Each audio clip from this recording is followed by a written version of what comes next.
Ice floats because the hydrogen bonds last more than the hydrogen bonds of water. This means the molecule is more tightly packed than its liquid counterpart, and are therefore less dense.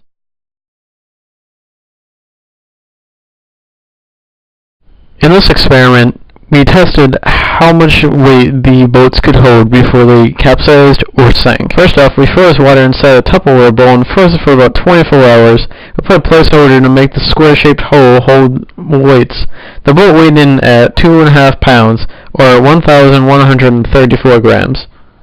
Our first boat that we did was the ice boat. This ice boat was able to hold a total of 600 grams before it eventually sunk.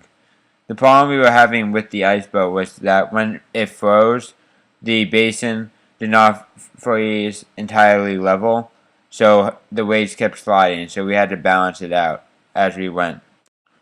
Once we managed to refreeze the ice boat, we retried, and then it all leveled out and we were able to balance out the masses evenly.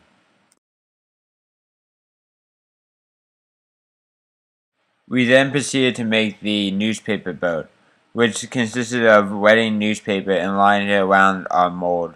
We then lined the mold with plastic so that we could get the newspaper to stick. We then proceeded to start loading up the newspaper boat with weights. The newspaper boat was able to stay up in the water a lot better than the ice boat, but unfortunately, because newspaper is more dense than water, it kept sinking very easily underneath the weight. We also found that along the side there was a small divot in the mold, so that water was easily getting through there. We tried to patch that, but were unable.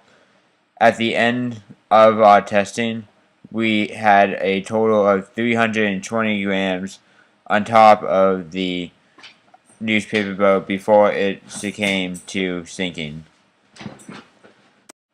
The newspaper boat also lasts longer in the water than the ice boat. The ice boat melted a lot faster than the newspaper boat, and the newspaper boat was able to hold together for a much longer period than the ice boat.